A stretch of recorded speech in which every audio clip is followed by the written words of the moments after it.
প্রিয় বিপ্লবী, প্রিয় মাতৃভূমি, প্রিয় বাংলাদেশ, আসসালামু আলাইকুম। কথা দিয়েছিলাম যে আপনাদের সাথে সমসাময়িক বিষয় নিয়ে কথা বলবো। অনেক দিন লাইভে আসা হয় না, কথা বলা হয় না, তো আজকে আপনাদের সাথে অল্প সময় কথা বলবো। শব্দ ক্লিয়ার আছে কিনা আমাকে একটু জানাবেন, আমাকে বোঝা যাচ্ছে কিনা একটু জানাবেন। তাহলে আমি শুরু করব। জি, ওয়ালাইকুম আসসালাম। জাহিদ হাসান ভাই, আমার কথা কি শোনা যাচ্ছে?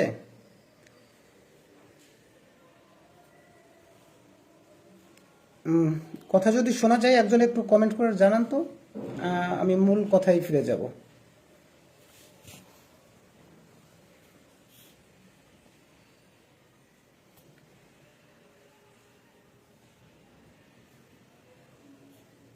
জি, ওয়ালাইকুম আসসালাম। কথা শোনা যায়?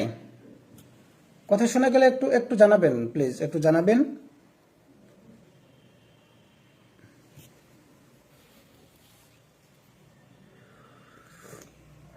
ধন্যবাদ ভাই। যে বিষয়টা নিয়ে কথা বলবো শুরু করি। আপনারা আশা করছি যে আপনারা বিষয়টা একটু মনোযোগ দিয়ে শুনবেন, একটু মেধা দিয়ে শুনতে হবে। কান দিয়ে শুনে একদম মনের ভিতর কথাগুলো গেঁথে রাখবেন। আজকে আমি একটা পোস্ট দিয়েছিলাম যে আমার আসলে 10টা টাকা প্রয়োজন 10 জনের থেকে। এই পোস্ট দেওয়ার কারণ, অনেকে ভালোবাসা দেখিয়েছেন, অনেকেই টাকা পাঠিয়েছেন। আসলে কখনো কারো কাছে কিছু চাওয়া হয়নি। এই চাওয়াটার কারণটা আগে বলি। অনেক দিন ধরেই হুমকি পাচ্ছিলাম, বিভিন্ন ধরনের হুমকি পাচ্ছিলাম। আর জীবনের হুমকি পাচ্ছিলাম, কিন্তু আজকে যে ঘটনাটা ঘটে গেছে আমার সাথে সেটা হলো 10-এর পর অনেকগুলো শূন্য দিয়ে আমাকে একটা অফার করা হয়েছে যে আমি যদি ওই টাকাটা গ্রহণ করি তো ভালো। ওই টাকাটা গ্রহণ করে আমাকে চুপ হয়ে যেতে হবে, অথবা আমাকে ফ্যাসিস্টের পক্ষে কথা বলতে হবে। আর যদি আমি চুপ না হই, কিংবা আমি যদি এই ব্যাপারে কথা বলেই যাই, তাহলে আমাকে হয়তো 10টা গুলি করা হবে। হাদি ভাইকে একটা করা হয়েছে, আমাকে 10টা করা করা হবে।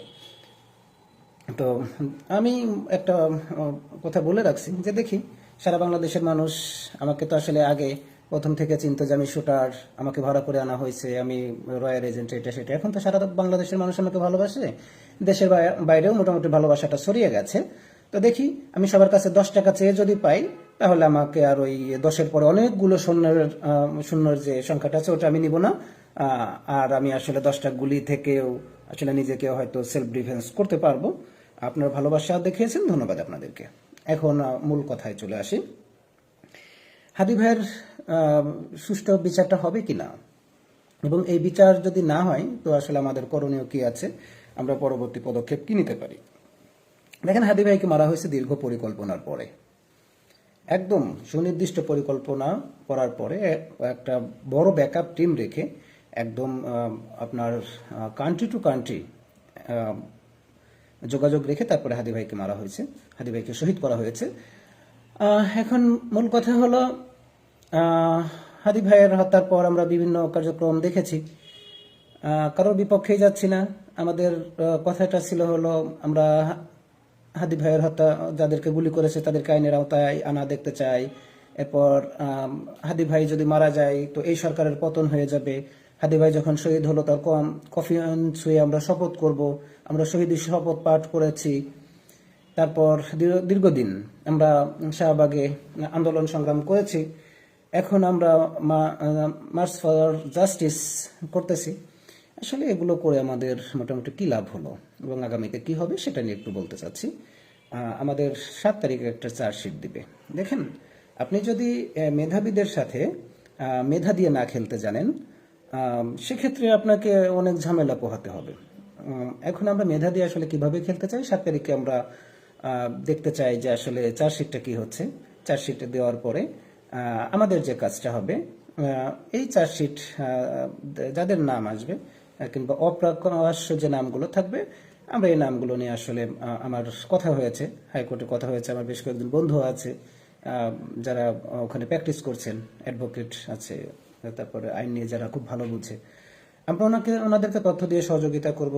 কে কে হাদি ভাইয়ের এই বিচারটা হতে দিচ্ছিল না, প্রলম্বিত করতেছিল, হত্যাযোগ্য করে তুলছিল, পুরো বিষয়টা নিয়ে আসলে তারা প্রতি সপ্তাহে একবার করে সংবাদ সম্মেলন করবে। আমরা সেটার আয়োজন করে দেব, ওনারা সংবাদ সম্মেলন করবে।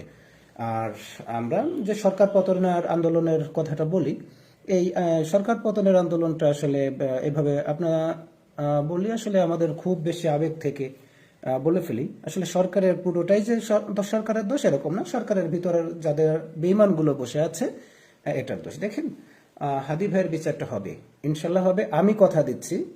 মানে মনের বিশ্বাস থেকে বলতেছি, হাদি ভাইয়ের হত্যার বিচারটা হবে। যেরকম আমরা একটু দেরি হলেও পিলখানার যে সেনা সদস্যদের, দেশপ্রেমিক সেনা সদস্যদের হত্যা করা হয়েছিল, সেই মামলা একটা ফাউন্ডেশন হয়ে গেছে। এই হত্যার বিচারটাও হবে, তবে একটু ধৈর্য ধরতে হবে। তবে আমাদেরকে আগাতে হবে কিভাবে? দুই পথে আগানো যেতে পারে, আন্দোলন সংগ্রামের ভিতর দিয়ে আগানো যেতে পারে, এবং আমাদের নতুন কিছু পরিকল্পনা তৈরি করে সেক্ষেত্রে আগানো যেতে পারে। আন্দোলনের পরিকল্পনা আমাদেরকে ইনকিলাব মঞ্চ থেকে দিবে, আর আমরা নতুন পরিকল্পনা যেগুলো করছি, আমাদের যা করা উচিত সারা বাংলাদেশে, আমরা আসলে একটা পেশার টিম গঠন করতেছি। আপনারা ইতিমধ্যে দেখেছেন একটা ফর্ম আমি বিতরণ করেছি। আপনাদের কাজ হলো যে আপনারা এই ফর্মটা পূরণ করেন কিংবা না করেন, যারা হাদি ভাইকে ভালোবাসেন ওই ফর্মগুলো পূরণ করতে পারেন, না করলেও পারেন।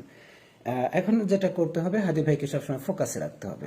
একদম আমাদের কোনো কাজ নেই নির্বাচন নিয়ে। আমরা যারা রাজনীতি, এখানে আমার যারা ফ্রেন্ড সার্কেল আছেন, আমাকে যারা ফলো করেন, এরা অনেক রাজনীতির সাথে জড়িত আছেন, অনেকেই নাই, কিন্তু হাদি ভাইকে ভালোবাসেন, সবকিছুর ঊর্ধ্বে গিয়ে হাদি ভাইকে ভালোবাসেন। এখন আমি যেটা করব, 7 তারিখে আমি দেখব ইনকিলাব মঞ্চ কি পদক্ষেপ নিচ্ছে, তাদের সাথে একাত্মতা জানাবো। 10 তারিখ থেকে আমার ব্যক্তিগতভাবে আমাদের ইনসাফের আন্দোলন বাংলাদেশে ব্যক্তিগত যে পরিকল্পনাগুলো আছে, এই পরিকল্পনাগুলো আমরা আস্তে আস্তে আস্তে আস্তে বাস্তবায়ন করব। সেটা সারা বাংলাদেশের মানুষ, সারা বিশ্বের মানুষ দেখতে পারবে। হাদি ভাইকে আমরা সবসময় হাইলাইটস করে রাখবো। স্লোগান একটাই থাকবে, যে দেশের স্বার্থে লড়বো একসাথে। আর হাদি ভাইয়ের বিচারের ক্ষেত্রে একটা স্লোগান থাকবে, সেটা হলো হাদি ভাইকে ভুলবো না, ভুলতেও দিব না। ইতিমধ্যে দেখেছেন যে আমাদের ভয় দেখানো হচ্ছিল। আমার কাছে প্রত্যেকদিন 100-র উপরে ফোন আসে, 100-র উপরে ফোন আসে যে ভাই আমরা তো বিপ্লবী ছিলাম, আমাদেরকে ভয় দেখানো হচ্ছে, মারধর করা হচ্ছে, আমরা জিডি করতে গেলেও জিডিটা নিচ্ছে না। ঠিক এইরকম একটা আশঙ্কার কথা আমি এনসিপিকে অনেক আগেই বলেছিলাম, সেটা প্রায় 1 বছর মতো হয়ে যাচ্ছে। ডাকসু নির্বাচনের আগে অফিসে গিয়ে বলে এসেছিলাম যে আপনারা তৃণমূলকে একটু শক্তিশালী করেন, তৃণমূল যা বলতে চায়, তৃণমূলের সমস্যাগুলো একটু সমাধান করার চেষ্টা করেন। সেই সমস্যাগুলো আসলে হয়তো সমাধান করা হয় না, যার কারণে এটা এখনো রয়ে গেছে। দেখেছেন যে এখন বিপ্লবীদেরকে ভয় দেখিয়ে যখন কাজ না হচ্ছে, তখন তাদেরকে গ্রেপ্তার করা হচ্ছে। গ্রেপ্তার করা হয়েছে, তারপরে ছেড়ে দেওয়া হয়েছে। অনেকে বলতেছে না আলহামদুলিল্লাহ, অনেকে প্রতিক্রিয়া দেখিয়েছেন। কিন্তু আমি আসলে সুরভিকে গ্রেপ্তার করার পরে তাৎক্ষণিকভাবে শাহবাগে অগ্নিঝরা বক্তব্য দিয়েছি। আসলে ওটা হলো প্রতিক্রিয়া দেখানোর জন্য দিয়েছি। তারপরে আমাদের যে হবিগঞ্জের ছেলেটা হলো, এটা প্রতিক্রিয়া দেখানোর জন্য দিয়েছি। 10 তারিখের পর থেকে যেটা করব, আপনারা আমাকে সহযোগিতা করবেন, সেটা হলো সুরভিকে কেন রাত 3টায় গ্রেপ্তার করা হয়েছে। এখানে মহিলা পুলিশ ছিল, এটা নিয়ে আমার আসলে কোনো আইনি বাধা নাই। 52 ধারায় ওনারা এটা করতে পারে, 52-53 ধারায় তল্লাশি করতে পারবে, গ্রেপ্তার করতে পারবে। গ্রেপ্তারের কারণটা জানানো হয় নাই, এবং রাত 3টায় কেন তাকে দিনে গ্রেপ্তার করা গেল না। এবং এই যে রাতের গ্রেপ্তারগুলো এবং কারণ না দেখিয়ে গ্রেপ্তার করা, এবং কি কারণে 50,000 টাকার একটা অভিযোগের কারণে মামলা, অভিযোগ, এই যে সোশ্যাল মিডিয়াগুলো 50 কোটি পর্যন্ত নিয়ে গেছে, তাদের নামটাও আমরা প্রকাশ করব। এবং রিমান্ড যে পুলিশ অফিসার চেয়েছে, তার নামটাও আমরা বায়োডাটা সংগ্রহ করতেছি। আমরা এটা কি করব, একদম সবার ব্যাপারটা নিয়ে আমরা, ওই যে বললাম যে আমাদের অ্যাডভোকেটের যে টিমটা হবে, আমরা সংবাদ সম্মেলন করবে। এবং আমি একটা ওই প্রজেক্টর সংগ্রহ করেছি, মোটামুটি ভালো প্রজেক্টর, ধার কর্য করা প্রজেক্টর। আমরা আসলে এর পিছনে যারা কলকাঠি নাড়তেছে, আমাদের বিপ্লবীদেরকে হয়রানি করতেছে, গ্রেপ্তার করতেছে, বিপ্লবীদেরকে মারার হুমকি দিচ্ছে, এদের বায়োডাটা সংগ্রহ করে আমরা এটাকে প্রজেক্টরের মাধ্যমে আপনাদেরকে শাহবাগে বসে দেখিয়ে দিব। আর আপনারা কি করবেন, আপনাদের প্রত্যেকের মোবাইলটা যেন মিডিয়া হয়ে যায়। কারণ আমি দেখেছি যে হাদি ভাইয়ের জানা যায় যে যতগুলো মিডিয়া কভার করেছে, এই মিডিয়া কাভারটা আসলে 50-50 হয়ে গেছে যখন তারেক জিয়া রহমান দেশে ঢুকেছেন। উনি একজন সম্মানী মানুষ, উনি একজন দলের প্রধান, হতেই পারে। কিন্তু একদম খুব বাজেভাবে লক্ষ্য করলাম যে আন্দোলনের প্রায় 2-3 দিনের মাথায় আমি ছিলাম ওখানে, দেখলাম যে আসলে মিডিয়া কাভারেজ দিচ্ছে না। মিডিয়া এখন একেবারেই কাভারেজ কমিয়ে দিয়েছে এবং আন্দোলন দীর্ঘায়িত হওয়াতে অনেকেই বিভিন্ন জেলা থেকে এসে ফিরে যাচ্ছেন, কিংবা তারা অভিযোগ করতেছেন আন্দোলন এত দীর্ঘায়িত হলে হয়তো বিচারটা পাওয়া যাবে না। আসলে মূলত এনাদের জন্য, যারা হতাশ হচ্ছেন, এনাদের জন্যই আমার এই প্ল্যাটফর্মটা করা। বাংলাদেশ পুলিশের তো খারাপ, আচ্ছা বাংলাদেশ পুলিশ খারাপ, আমরা আসলে পুলিশের সাথে ওইভাবে লাগতে যাচ্ছি না। আমাদের কাছে একটা লিস্ট আছে। আমরা ইমানদার পুলিশ যেভাবে খুঁজে পেয়েছি সেইভাবে আমাদের কাছে একটা লিস্ট আছে। আমাদের কাছে অভিযোগ আছে অনেকগুলো পুলিশের, তাদের বায়োডাটা আমাদের কাছে আছে, তাদের বিপি নাম্বার সহ আছে। আমরা সবার ছবি সহ প্রকাশ করব, তারা কি কি অন্যায় করতেছে এগুলো আমি শাহবাগে বসে বসে আপনাদেরকে দেখিয়ে দিব, সারা দেশের মানুষকে দেখিয়ে দিব। এবং এদেরকে কেন দেখিয়ে দিব, যেন নির্বাচনের আগে কোনোভাবেই যেন এরা নির্বাচনী কোনো দায়িত্বে অংশগ্রহণ করতে না পারে। এসব ফ্যাসিস্টের দোসরদের আমাদের সামনে নিয়ে আসতে হবে। আর আপনারা যারা আমার ফরম ইতিমধ্যে পূরণ করেছেন, তাদের জন্য যে কাজটা হবে, দেখেন আমার কাছে সব থেকে মনে হয় যে আমি যে দলটা গঠন করতে যাচ্ছি, আমি যে সংস্থাটা দাঁড় করাতে যাচ্ছি, এটার সর্বোচ্চ শক্তি রাখে তৃণমূল। আমরা এই যে সংগঠনটা ইনসাফের আন্দোলন বাংলাদেশ, এটা অগণতান্ত্রিক কিন্তু গণতান্ত্রিক প্রক্রিয়া। অগণতান্ত্রিক কিরকম, যে আমরা আসলে চোর বাটপারের ভোটটাও চাই না, খারাপ মানুষের ভোট চাই না, ভালো মানুষের ভোটে মেম্বার হব, তারপরেও খারাপ মানুষের ভোটে আমরা আসলে সংসদে যাব না। এটা হলো গণতান্ত্রিক প্রক্রিয়ায় অগণতান্ত্রিক কথা আর কি। যেটাই হোক, যেভাবে ভালো বুঝেন, দু একটা কথা হয়তো আটকে যাবে, আপনারা ভালোভাবে বুঝে নেবেন। আর দ্বিতীয় যে কথাটা হলো, আমরা নির্বাচন প্রক্রিয়ার ভিতর যাব না, এখন না। কারণ এই সংগঠনটি অবশ্যই অরাজনৈতিক নির্বাচনমুখী সংগঠন। বুঝেছেন কি? অরাজনৈতিক নির্বাচনমুখী সংগঠন। আমরা নির্বাচনটা শুরু করব কোথা থেকে? তৃণমূল থেকে। দেখেন, আমি প্রতি ওয়ার্ডে 2 জন করে, একজন আহ্বায়ক, একজন সদস্য সচিব করে দিব। তাদের অধীনে প্রথমে 21 জনের একটা টিম গঠন হবে। এই টিমের কাজ থাকবে যে তারা যেন মসজিদের ইমাম সাহেবেরকে চয়েস করে যে আপনি মেম্বারিতে দাঁড়িয়ে যান। কারণ আপনি তো দেখতেছেন যে মেম্বার 2000 টাকা 5000 টাকার কমে একটা কার্ড, ফ্যামিলি কার্ড, তারপরে ওই যে একজন বিধবা কার্ড, যে কোনো সুযোগ সুবিধা আসলে দিচ্ছে না। মেম্বার তো চোর। এখন ওই চুরি ঠেকাতে হলে, তৃণমূল থেকে চুরি ঠেকাতে হলে আপনাকে দাঁড়িয়ে যেতে হবে। এখন আপনি তো আর যদি আপনার যতটুকু থাকে, যোগ্যতা থাকে, আপনি মেম্বার থেকে শুরু করেন, এরপর আপনি চেয়ারম্যান থেকে শুরু করেন, মেয়র থেকে শুরু করেন, উপজেলা চেয়ারম্যান থেকে শুরু করেন, জেলা পরিষদের চেয়ারম্যান হয়ে যান। এরপরে যাদের যোগ্যতা আছে তারা, আমাদের হলো 29 সাল পর্যন্ত, কিংবা আগামী নির্বাচন পর্যন্ত, আমরা যতক্ষণ না রেজিস্ট্রেশন পাচ্ছি ততক্ষণ পর্যন্ত আমাদেরকে এই কাজগুলো করে যেতে হবে। দ্বিতীয় যে কাজটা করতে হবে সেটা হলো তাৎক্ষণিক প্রতিক্রিয়া দেখাতে হবে। আমার এই দল নাই, সেই দল নাই। দেখেন, বিএনপির কেউ যদি কোনো বিপদে পড়ে যায়, বিএনপির লোক পাশে না দাঁড়ালেও আপনি পাশে দাঁড়িয়ে যান। আমার বিপ্লবী কোনো জায়গায় যদি গ্রেপ্তার করে, আপনি আপনার বাড়ির সামনে দাঁড়িয়ে মোবাইলটা বের করে ফেলবেন। দেখেন, ওই কক্সবাজারে একজন বিপ্লবীকে হেনস্থা করা হয়েছে কিংবা গ্রেপ্তার দেখানো হয়েছে, আপনার কানে পৌঁছে গেছে, আমার মাধ্যমে হোক, অন্য মাধ্যমে পৌঁছে গেছে, বাড়ির সামনে দাঁড়িয়ে একটা স্লোগান দিয়ে হোক, একটা হোক, আপনি সাথে সাথে আপনি প্রতিক্রিয়া দেখাবেন। এবং আমি বিশেষ করে আমার টিম নিয়ে এবং অন্যান্য যারা টিম আছে, জুলাই সংশ্লিষ্ট যারা আছে, তাদেরকে নিয়ে অবশ্যই শাহবাগ সহ টিএসসি যা আছে ঢাকা ব্লক করে দিব। এই যে তাৎক্ষণিক প্রতিক্রিয়াটা, এটা আপনাদেরকে না দেখালে কি হবে, আমরা কেউ কখনোই আসলে বাঁচতে পারবো না। নির্বাচনের আগে ভয় পাওয়ার কারণ আছে কিনা সেটা আমি একটু আলোচনা করি। তাৎক্ষণিক প্রতিক্রিয়াটা দেখান, এবং যদি তাকে আইনের আওতায় নিয়ে যাওয়া হয় না, অনেকে একটু আসলে অপরাধী কিংবা অপরাধটা করে ফেলছে, আইনের ব্যত্যয় ঘটায় ফেলছে, ছোট মানুষ যারাই বিপ্লব করেছিল, আসলে সবাই তো বয়সে ছোট, একটু কম বুঝে, মানে বিপ্লব বুঝে, রক্ত গরম বিপ্লব বুঝে, কিন্তু আইন শৃঙ্খলার ব্যাপারটা একটু কম বুঝে, তো যার কারণে হয়তো সে ভুল করে ফেলছে। তারপরেও যদি তাকে আদালতে তোলা হয়, আমরা সাথে সাথে ওই জেলার, ওই থানার, কিংবা আমরা নিজেরা গিয়ে, কিংবা আমাদের এখানে যারা কেন্দ্রীয়তে থাকবে, কেন্দ্রে যারা আছে, যাদের একটা ফোনে আমাদের থেকে অনেক কাজ হয়, তাদেরকে দিয়ে ফোন করে দিয়ে আমরা তাকে সাথে সাথে ছাড়াই নিয়ে আসার ব্যবস্থা করবো আইনি প্রক্রিয়ার মাধ্যমে। আর দ্বিতীয় কাজের যে কথাটা হলো, সেটা হলো আপনাকে ভয় পাওয়া যাবে না। ভয় পাওয়া যাবে না, যাবে না, যাবে না। দেখেন, আপনারা আমাকে কেউ চিনতেন না। আমি 18 সাল থেকে ফ্যাসিস্টের বিরুদ্ধে লড়ে যাচ্ছি, 20 সালে জেল খাটছি, আমাকে রিমান্ডে নেওয়া হয়েছে এমন একটা মামলায়, যে মামলার নথিতে উল্লেখ আছে যে আমি ঘটনাস্থলে উপস্থিত ছিলামই না। যে আসামিকে হাঁটুর আঘাতে মারার কথা বলা হয়েছে তার শরীরে কোনো আঘাতের চিহ্নই ছিল না সুরতহাল রিপোর্টে। আমাকে রিমান্ডে নিয়ে নির্যাতন করা হয়েছে। যাই হোক, একদিনে না, আর আজ অবধি আপনারা দেখেছেন বিপ্লবীরা বিপ্লবটাকে ছেড়ে দিয়েছে। তার কারণে কি হয়েছে, অনেক বিপ্লবী যারা সাধারণ বিপ্লবী আর কোনো কোনো দলে মতের সাথে যায় নাই কিন্তু তারা দেশকে ভালোবাসে, তারা বিপদে পড়ে গেছে। যে কথাটা বলতেছিলাম, আপনাকে একটু আত্মবিশ্বাসটা বাড়াতে হবে। আওয়ামী লীগ যথেষ্ট ভালোভাবে কামব্যাক করেছে। আওয়ামী লীগ এই কামব্যাক করাটার জন্য আমাদের আসলে ভয় পাওয়ার কিছু নাই। নির্বাচনের আগে শুধু আমি যেভাবে আপনাদেরকে পরিকল্পনা দেই, 10 তারিখ থেকে আপনাদেরকে পরিকল্পনা দিতে থাকবো।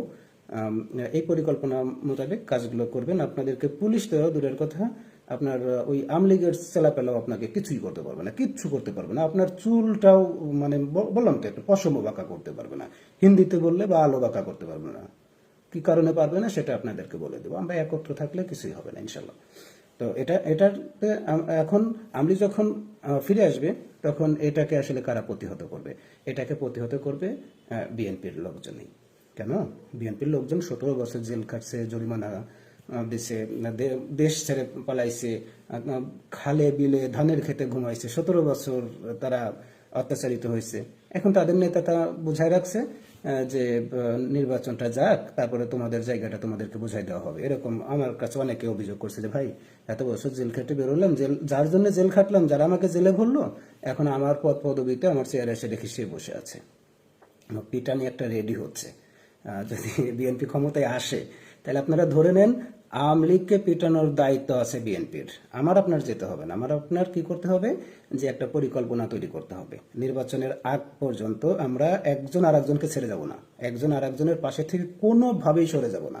হাদি ভাইগের ইস্যুটা সামনে অবশ্যই রাখবো, নির্বাচনের আগে বিচারটা সম্ভব হয়ে যাবে এবং অবশ্যই দ্রুত বিচার ট্রাইব্যুনালে এটাকে নিয়ে আমরা বিচার করার চেষ্টা করবই। আর যদি সেটা থেকেও যদি মনে হয় যে না, এখানে একটু সংশয়ের জায়গা আছে, আমরা কি করব, এটাকে আন্তর্জাতিক পর্যায়ে নিয়ে যাব, ইনশাল্লাহ নিয়ে যাব। শুধু আপনার একটু পাশে থাকলে হবে। সবাই যদি একসাথে থাকে তাইলে হয়ে যাবে, ভয় পাবেন না। আওয়ামী লীগ ফিরে আসুক, আওয়ামী লীগ ফিরে আসলে আমার আপনার কিছু না। আওয়ামী লীগ পিটানোর দায়িত্ব জামাতের হাতে ছেড়ে দেন। জামাত কি কম নির্যাতিত হয়েছে? জামাতের কম লোকের ফাঁসি হয়েছে? আমরা তো রাজনৈতিক ব্যক্তিত্ব না, আমরা তো রাজনৈতিক দলের সাথে না, আমি তো আজ পর্যন্ত কোনো দলের সদস্যও হই নাই। বিপ্লবীদের নিয়ে আমি ভাবতেছি, সাধারণ মানুষগুলোকে নিয়ে আমি ভাবতেছি। পরিকল্পনাগুলো এরকম করা উচিত যে আমরা যদি 5 জনও থাকি, আমরা যদি 10 জনও থাকি, তাৎক্ষণিক প্রতিক্রিয়া। আপনি না পারেন আমাকে বলে নামাই, আবার আরেকজনকে বলে, আমার উপরে যে আছে তাকে বলি, নির্বাচনের আগে পুলিশ কোনো রকম হয়রানি করার সাথে সাথে ওই পুলিশের ইউনিফর্ম খুলে নেওয়া ফরজ হয়ে গেছে এখন। আপনারা 2-3টা ঘটনায় সেটা কিন্তু বুঝে ফেলেছেন। আসলে সবাই করতেছে না, ইমানদার পুলিশও আছে, ঢাকা রেঞ্জ ডিআইজি মহোদয়, চট্টগ্রাম রেঞ্জ ডিআইজি মহোদয়, অনেক ভালো মানুষ। এবং আমরা তো কম বিরক্ত করলাম না, দেখেন প্রায় 2000-এর উপরে হয়ে গেছে, মিছিল মিটিং হয়ে গেছে। পুলিশ কিন্তু একেবারে ধৈর্যের পরিচয় দিচ্ছে, তারা কিন্তু আসলে এভাবে আমাদেরকেও মারতে চায় না। কিন্তু এর ভিতর যারা আছে কয়েকজন, এদের বায়োডাটাগুলো সংগ্রহ করা হয়ে গেছে আমাদের অলরেডি। আপনাদের কাছে যাদের বিরুদ্ধে অভিযোগ আছে ওদের বিপি নাম্বার সহ আমাদেরকে অভিযোগ দেন। আমরা ওই শাহবাগে বিপ্লবী সংসদে বসে বসে আপনাদের সারা বিশ্বের মানুষের কাছে এগুলো পৌঁছে দেবো। তাদেরকে আমরা আপাতত মাইনাস করে দেবো, সরকার মাইনাস না করলেও আমরা মাইনাস করে দেবো। আর তৃতীয় ইসে চলে আসে নির্বাচনটা। নির্বাচন নিয়ে অনেকের প্রশ্ন আছে, ভাই নির্বাচন কি হচ্ছে কিংবা হচ্ছে না, নির্বাচন হলে কি বিএনপি জিতবে নাকি জামাত জিতবে? আসলে এটার ব্যাপারে আপনার আসলে কি মতামত? দেখেন, ভিতরের কথাটা বলি, একদম ভিতরের কথা বলি, একটু মেধা দিয়ে শোনেন। মোটামুটি কলকাতাতে সল্ট লেকে আওয়ামী লীগের একটা কার্যালয় হয়েছে, আপনারা শুনছেন। ওখানে একটা চাটাও ঠান্ডা হয়ে গেল, সরি।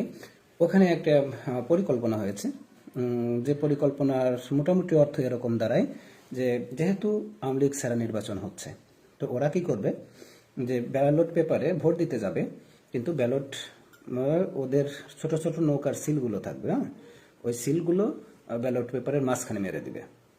মাঝখানে মারলে কি হবে, ওই ব্যালট পেপারটা বাতিল হয়ে যাবে। এবং এটা তারা কোটির উপরে সংখ্যায় ছাড়াতে যাচ্ছে। আমি কিভাবে এই তথ্যটা পেয়েছি আপনাদেরকে একসময় বলে দেবো ইনশাল্লাহ। আচ্ছা, একটু জোরে বলার চেষ্টা করতেছি। ওরা কি চাচ্ছে যে ছোট ছোট ওদের কাছে থাকবে, সিল থাকবে, ওই সিলগুলো কি করবে, ব্যালট পেপারের মাঝখানে মেরে দিয়ে ওই ইয়েটা নষ্ট করে ফেলবে। এবং ওইটাকে কি করবে, ওইটাকে পরবর্তীতে আন্তর্জাতিক মানবাধিকার দিয়ে এই নির্বাচনটা স্বচ্ছ হয় নাই কিংবা এতগুলো ভোট কেন নষ্ট হয়েছে সেটার ব্যাপারে তদন্ত করে এই নির্বাচনটাকে প্রশ্নবিদ্ধ করার চেষ্টা করবে। তার মানে কারো না কারোর ভোট আসলে কমে যাবে, কার কমবে সেটা আপনারা বিচার করেন, আমার বলার দরকার। এই নিউজের পিছনে কিছুটা সত্যতা আছে, মোটামুটি ভালো সত্যতা আছে, আমি বেশ ভালো জায়গা থেকে এই খবরগুলো পেয়েছি। দ্বিতীয় যে কথাটা সেটা হলো যে দল বা দুইটা দলই কিন্তু এখন প্রায় সমান পর্যায়ে আছে, বিএনপি এবং জামাত সমান সমান পর্যায়ে আছে। কেউ বলতেছে জামাত এবার বেশ কিছু তৃণমূলের ভোট কালেকশন করতে পারবে, আবার বিএনপি আবার জোট করে বিশ্বের সাথে আসতে পারে, জাতীয় পার্টি যেহেতু নিষিদ্ধ করা হয় নাই সেক্ষেত্রে আসতে পারে। দেখেন এর ভিতর ছোট্ট একটা প্ল্যান আছে, তিনটা প্ল্যান আছে। একটা প্ল্যান আজকে আপনাদেরকে বলি, একটা প্ল্যানের ব্যাপারে আমার কানে আসছে একদম ভিতর থেকে, সেই প্ল্যানটার কথা বলি। যে সম্ভবত কোনো একটা দল নির্বাচন বয়কট করতে পারে, যদি দেখে যে না জেতার সম্ভাবনা নাই, হারার সম্ভাবনা আছে, নির্বাচনটা বয়কট করতে পারে। কারণ কেন করবে? কারণ দুইটা নির্বাচন হবে কিন্তু এবার, ইতিহাসের এইবারেই হয়তো প্রথম দুইটা নির্বাচন হবে। একটা হবে জাতীয় নির্বাচন যেটা দিয়ে সংসদ দাঁড় করানো যাবে, আর একটা হচ্ছে গণভোট, হ্যাঁ ভোট না ভোট, যেটা দিয়ে আমাদের বাংলাদেশের ভিত্তিটাকে মজবুত করে দাঁড় করানো যাবে, সংস্কারের যে ইয়েটা আছে, গণভোটের ব্যাপারটা। এখন কেউ এক দল যদি নির্বাচন বয়কট করে বসে, তার জন্য আন্দোলন চলতে থাকবে 2 মাস, এবং এই 2 মাসের ভিতর ডক্টর মোহাম্মদ ইউনূস কি করবে, যে গণভোটটাকে গুনে ফেলবে। আগে আগে গণভোটটাকে গুনে হ্যাঁ ভোটে একদম কাগজ কলমে সংস্কারের ব্যাপারটা উনি পরিপূর্ণ করে হয়তো আবার নির্বাচন দিবে, কিংবা সমঝোতার মাধ্যমে যে কোনো একটা কিছু হতে পারে। তবে ডক্টর মোহাম্মদ ইউনূসের মাথায় সম্ভবত এই বিষয়টা আছে যে জাতীয় নির্বাচনের থেকে গণভোটকে উনি আসলে বেশি প্রাধান্য দিতে চান। আর মনে হচ্ছে মানে যেহেতু নির্বাচনের পরিবেশটা তৈরি করতে পারতেছে না, জামাত ইসলাম এবং অন্যান্য দল বারবার বলতেছে যে হচ্ছে নির্বাচনের লেভেল প্লেইং ফিল্ড তৈরি হচ্ছে না, তারপরে প্রশাসন একটা দলের দিকে ঝুঁকে যাচ্ছে। সম্ভবত এর ভিতরের পিছনের কারণে এটা হতে পারে। আরো দুইটা প্ল্যান আছে, আপনাদেরকে পরবর্তী একটা সময় বলবো। আমার 10 তারিখে একটা সংবাদ সম্মেলন আর আমাদের ইনসাফের আন্দোলন বাংলাদেশ এটার ব্যাপারে ঘোষণা দিব, হাদি ভাইয়ের কবরটা জিয়ারত করে তারপরে এটার ঘোষণা দিব। দেখেন এটার সাথে কিন্তু ইনকিলাব মঞ্চের কোনো সম্পর্ক নাই। ইনকিলাব মঞ্চ যখনই কোনো কর্মসূচি ঘোষণা করবে, আমার যে ইয়েটা আছে এটার সাথে সাথে তার সাথে সহমত পোষণ করবে, একদম একাত্মতা ঘোষণা করবে। আর যদি ইনকিলাব মঞ্চের প্রোগ্রাম না থাকে, থাকে না ওনারা কালচারাল দিকে চলে যাচ্ছে, আমি রাজপথের দিকে আছি, আবার ওনারা রাজপথের দিকে আছে দাবি দাওয়া নিয়ে, আমি কালচারালের দিকে চলে যাচ্ছি, বিষয়টা এরকম হবে যেন তালমিল থাকে দুইজনের। এরকম হতে পারে 10 তারিখের পর থেকে প্রতি শুক্রবার, একদম প্রতি শুক্রবার আপনি একা হোক, আপনার সাথে 5 জন হোক, কমিটিতে লোক থাকুক বা না থাকুক, আমরা অবশ্যই অবরোধ, সারা বাংলাদেশে অবরোধ ডাকবো, ডেকেই রাখবো। তার একটা ছবি পাঠিয়ে দিবেন, একটা ভিডিও পাঠিয়ে দিবেন, আমি ওখানে বসে বসে সারা বিশ্বকে দেখিয়ে দিব। কিন্তু আবারও বলে রাখি, ইনকিলাব মঞ্চের সাথে আমাদের কোনো সম্পর্ক নাই। শুধু সম্পর্ক কোন জায়গায়, ইনকিলাব মঞ্চ যখনই আমাদেরকে ডাকবে আমরা সাথে সাথে সেটাতে অবশ্যই অবশ্যই সম্মতি জানাবো। কারণ আমাদের ইনকিলাব মঞ্চের যে সদস্য সচিব ভাই আছেন, উনি বারবারই অভিযোগ করতেছেন যে অনেক রাজনীতিবিদদের কাছে উনি গিয়েছেন সম্ভবত এরকম একটা কথা বলেছিলেন, কিন্তু কেউ যে ওখানে গিয়ে সরাসরি তাদেরকে আসলে ওইভাবে সংহতি জানায় নাই। সেখানে বিএনপি যায় নাই, সেখানে জামাত যায় নাই, জাতীয় পার্টি তো যাওয়ার প্রশ্নই আসে না। কিন্তু আমি একটা দল তৈরি করতে চাচ্ছি, একটা স্ট্রং দল তৈরি করতে চাচ্ছি, সবাইকে নিয়ে যেন আমরা ইনকিলাব মঞ্চ ডাকার সাথে সাথে সেখানে সংহতি জানাতে পারি। হ্যাঁ, আর সব থেকে বড় ব্যাপার হলো আমার সর্বশেষ কথা দিয়ে আসলে একটু শেষ করি। আমি আসলেই খুব অর্থ সংকটে থাকা মানুষ, চাকরি বাকরি চলে গেছে, জেল জরিমানা খাচ্ছি, আজ অবধি একদম বুকে হাত দিয়ে আল্লাহকে সাক্ষী রেখে বললাম 1 টাকা কোনোদিন কারোর কাছে চাইও নাই, 1 টাকার দুর্নীতিও করি নাই, আপনারা এটা কোনোদিন পুলিশেও খুঁজে পাবে না, কোনোদিনও পাবে না। একদম হাসনাত আব্দুল্লাহ ভাইয়ের মতো আমিও বলে দিলাম, কোনোদিনও পাবেন না। আদর্শটাকে ধরে রাখছি। আর আপনাদের কাছে একটু কর্জে হাসানা কেন চাইছি, একটু লাগে একটা দল পরিচালনা করতে গেলে। আমি আবার চাইতে লজ্জা করে, কি কারণে লজ্জাও করে আবার ভয়ও করে। আপনারা দেখেন নুরু ভাই নূর, ওই যে আপনার গণ অধিকার পরিষদ, ওনার বিরুদ্ধে কিন্তু অনেক বড় একটা অভিযোগ চলে আসছিল যে উনি মোসাদের সাথে সম্পর্ক মেনটেন করে। রাশেদ ভাইয়ের বিরুদ্ধে অভিযোগ আছে উনি বেইমানি করে, এবং চব্বিশের আন্দোলনের অনেকেই কিন্তু টাকা পয়সা ইনকাম করছে, অনেকেই চাঁদাবাজি করছে, অনেকে শত কোটি টাকার মালিক হয়েছে, এরকম অভিযোগও কিন্তু আছে। সেক্ষেত্রে আমি যদি নিজেকে আসলে ওইভাবে প্রমাণ করতে চাই, আপনারা একদিন দুই দিনে আসলে আমাকে ওইভাবে বিশ্বাস করতে পারবেন না। এই জন্য আমি বছরের পর বছর সময় নিয়েছি যে আপনারা যেন মিনিমাম আমাকে একটু বিশ্বাস করেন। একটু বিশ্বাস করলে হবে কি, আমার এই কাজগুলো একটু আগায় নিতে। আর আওয়ামী লীগের লোক তো গালি দিবেই, গালি দেওয়ার জন্য আমার কমেন্ট বক্স সবসময় একদম ওপেন করে রাখি, আমরা গালি দিক। হ্যাঁ, আর আমার যদি কখনো কোনো মনে হয় যে কর্জে হাসানা দেওয়ার দরকার আছে, আমি 10 তারিখে পুরো পরিকল্পনাগুলো, আমি গত 5 বছর ধরে যে পরিকল্পনাটা করেছি, আগামী নির্বাচনের আগে এবং নির্বাচনের পরবর্তী নির্বাচন পর্যন্ত আমাদের কি পরিকল্পনা আছে, নতুন দেশ গড়ার পরিকল্পনা একদম দলের ঘোষণা দেওয়ার সাথে সাথে ঘোষণাপত্রের সাথে পাঠ করে দেব। আপনাদের যদি ভালো লাগে, যদি মনে হয় যে না এই চিন্তা ভাবনাটা আসলে খুবই ইনোভেটিভ, এটা খুব ভালো, এটা আমাদের বাংলাদেশের জন্য নেওয়া উচিত, হ্যাঁ, আপনারা এটা অবশ্যই অবশ্যই নেবেন, একদম হাত জোর করি যে এই পরিকল্পনাগুলো নেবেন। আর যদি মনে হয় যে না এটার ভিতর থেকে এই পার্সেন্টগুলো ছেড়ে দেওয়া যায়, এই পার্সেন্টগুলো নিয়ে নেওয়া যায়, তাহলে ওই পর্যন্ত নেবেন। তবে আবারও বলে রাখি, আমি সৎ মানুষ, আমি আসলে দুর্নীতি টুর্নীতি ওইগুলো টাকা নাই তার দুর্নীতি করব কি, আর থাকলেও আল্লাহ ভরসা, আপনাদের টাকা নিয়ে কোনোদিন কবরে যাব না, কিংবা আপনাদের কাছে জবাব দিয়েই যাব, আল্লাহর কাছেও একদিন জবাব দিতে হবে, আমি বিশ্বাস করি। এই এই টাকাটা কেন চাইলাম, কারণ আমার যখন অভাব থাকবে তখন আর একজন আমাকে কেনার চেষ্টা করবে। হ্যাঁ, অভাব এত থাকা ভালো না, আমাকে একজন বলেছে। আর এখন রাবণের লঙ্কার গল্প বলে আমাকে এক হিন্দু দাদু বলেছিল যে নিজে যখন পারবা না তখন কি করবা, ওই হনুমানের পিছনে একটু আগুন লাগাই দিবা, দেখবা লঙ্কা জ্বালাই দিছে। হ্যাঁ, আমার পিছনে এরকম অনেক হনুমান আছে। হ্যাঁ, বলেন না যে আপনি এত তথ্য কোথা থেকে পান। আসলে আওয়ামী লীগের আমলে অনেক পুলিশ চাকরি হারাইছে, তারপরে বিডিএ বিদ্রোহের ওই যে ব্যাপারটা, সেনাবাহিনী হত্যাকাণ্ড, অনেকের সাথে, অনেকে আমার সাথে কাজ করে, আমার ব্যাটসম্যান আছে প্রায় 12,000-এর উপরে, সারা বাংলাদেশে ভালো ভালো জায়গায় তারা কাজ করতেছে। আসলে আমাকে তথ্য দেওয়ার জন্য অনেক আছে। এখন তো আপনারা আবারও সহযোগিতা করলে আরও বেড়ে যাবে। হ্যাঁ, আমরা তথ্যগুলো সংগ্রহ করে, আমি আজকে রাতে আমার সফটওয়্যারের কাজটা শুরু হবে, এআইবি, আমাদের ইনসাফের আন্দোলন বাংলাদেশের সফটওয়্যারের কাজটা শুরু করে দিয়েছি। এখানে সব তথ্য সংগ্রহ থাকবে। আমি মারা গেলে, আমি যখন মারা যাব তখন আপনারা এই আমাদের এআইবি ইনফো থেকে সব তথ্যগুলো নিয়ে আপনার সারা বিশ্বকে জানিয়ে দিবেন। আমি যদি মারা যাই, শুধু জানবেন যে আমি আসলে স্বচ্ছ থেকে মরেছিলাম। হ্যাঁ, আমি শহীদি তামান্না নিয়েই থাকি।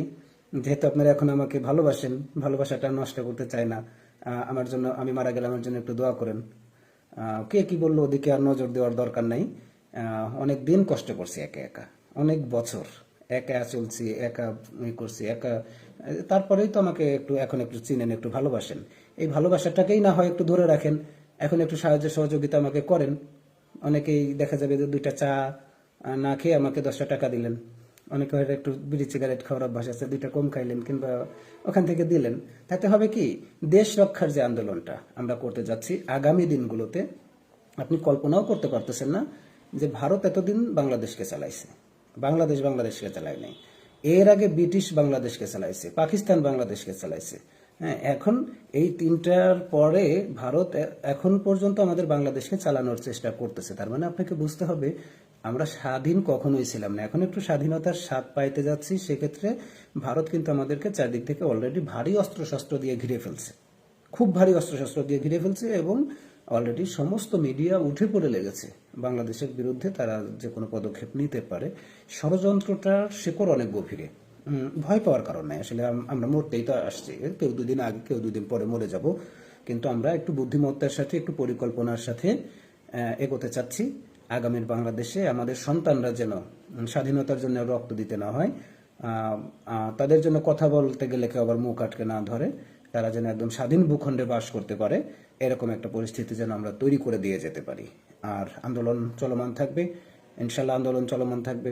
আমার মাথাটা কেনা যাবে না, কথা দিলাম। আমি আমার মাথা কোনোদিন বেচবো না, আমার ইমান কোনোদিন বিক্রি করব না।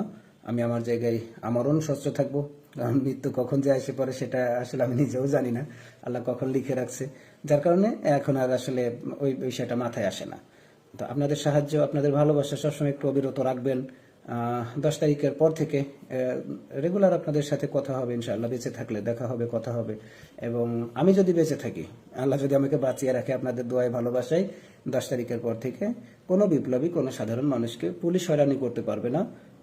এবং কেউ যদি আপনাদের উপর আক্রমণ করার কোনো রকম চিন্তা ভাবনা করে এবং থানা যদি সে ব্যাপারে কোনো ব্যবস্থা না নেয়, পুলিশ প্রশাসন যদি সে ব্যাপারে কোনো ব্যবস্থা না নেয়, সাথে সাথে আমাকে জানিয়ে দিবেন। সাথে সাথে আমাকে একটু জানিয়ে দিবেন। দেখবেন যে আমি পুলিশ ছিলাম তো দীর্ঘদিন, আমি পুলিশের ব্যাপারটা খুব ভালোভাবে জানি। ইনশাল্লাহ আমি প্রতিকার প্রতিরোধ যেটাই বলুন সেটা করে দিতে পারবো ইনশাল্লাহ, কথা দিলাম। আর আমি কথা দিলে কথা রাখি ইনশাল্লাহ। দোয়া করবেন আমার জন্য, যারা বাংলাদেশকে ভালোবাসেন, যারা বাংলাদেশকে ধারণ করেন, দেশের বাইরে যারা আছেন তারাও আমার জন্য, বাংলাদেশের জন্য একটু দোয়া করবেন। গভীর সময় পার করতেছি, একদম কঠিন একটা সময় পার করতেছি, সামনে নির্বাচন, ব্যাপারটা তো বুঝেন, কেউ তো ক্ষমতায় ছাড় দিবে না, মাঝখানে কিছু সাধারণ মানুষের জীবন যাবে। সেটাই তো আসলে আমরা চেষ্টা করতেছি যে তাদেরকে কিভাবে সেভ করা যায়, যারা একটু বিপ্লব করছে, যাদের রক্তের উপর দাঁড়িয়ে, হাজারো ভাইয়ের রক্তের উপর দাঁড়িয়ে, লক্ষ মানুষের অ্যাসল্টের উপর দাঁড়িয়ে মানুষ ক্ষমতায় যেতে চায়, অথচ আমাদেরকে আবারও মারতে চায়, কিংবা আমাদের রক্তকে স্বীকার করতে চায় না। আমাদের যে একটা ইয়ে ছিল, অবদান ছিল, সেটাকে স্বীকার করতে চায় না। তাহলে কঠিন সময় পার করতেছি। তো আপনারা দোয়া করলে কি হবে, আর আমাদের বেঁচে থাকাটা একটু আল্লাহ হয়তো একটু সহজ করে দিবেন। আর আমরা যদি একটু পরিকল্পনায় যদি আপনারা একটু অংশগ্রহণ করেন, একটু ভালোবাসা দিয়ে পাশে থাকেন, আগামীর বাংলাদেশটা অনেক সুন্দর হয়ে যাবে ইনশাল্লাহ। আমাদের সন্তানরা বাংলাদেশেই থাকবে, আর আমাদের রোগী যারা আছে, আল্লাহ যাদেরকে অসুস্থ করবেন, তারা বাংলাদেশেই সেবা নেবে। আমাদের বাংলাদেশের মানুষ আর ওই বিদেশে গিয়ে কষ্ট করতে হবে না, কষ্ট করতে হবে না। আমাদের বাংলাদেশ আমরাই গড়ে নেবো ইনশাল্লাহ। কিভাবে গড়ে নিব, সব পরিকল্পনাগুলো 10 তারিখের ভিতরে আপনাদের সামনে প্রকাশ করবো। সমস্ত পরিকল্পনা, আমাদের দলের যে রেজুলেশনটা থাকবে, হ্যাঁ, আমরা এগুলো প্রকাশ করব। ভালোবাসা দিয়ে একটু পাশে থাকবেন, আর বিশ্বাসটা যেন নষ্ট না হয়। হ্যাঁ, আপনারা যতটুকু বিশ্বাস করেছেন, যতটুকু ভালোবেসেছেন, এতটুকু ভালোবাসা রাখবেন। হাদি ভাইয়ের জায়গা তো পূরণ হবে না, তবে চেষ্টা করব। হাদি ভাই আসলে খুবই ভালো মানুষ ছিল, 7 বছরের এরকম মানুষ কেউ আসবে না। হাদি ভাইয়ের আদর্শটাকে আসলে বিক্রি হতে দিব না। অনেকে 10 টাকা না দিয়েও গালি দিচ্ছে দেখতেছি। যারা টাকা দিচ্ছে তারা গালি দেয় নাই, যারা 10 টাকা দেয় নাই তারা আমাকে গালি দিছে, অনেকগুলো গালি দিছে, সমস্যা নাই। হাদি ভাইয়ের আদর্শটা বিক্রি হতে দিব না। আল্লাহ ভরসা, আপনারা আমাকে অনেকদিন ধরে চিনেন, এখন বিশ্বাসটা রাখেন, মিনিমাম বিশ্বাসটা রাখেন। আমাদের হয়তো দেখা হবে, আর যদি দেখা না হয় ইনশাল্লাহ জান্নাতে দেখা হবে। দোয়া করবেন সবাই সবার জন্য। লিল্লাহি তাকবীর, আল্লাহু আকবার, আসসালামু আলাইকুম। সবাই সবার জন্য দোয়া করবেন।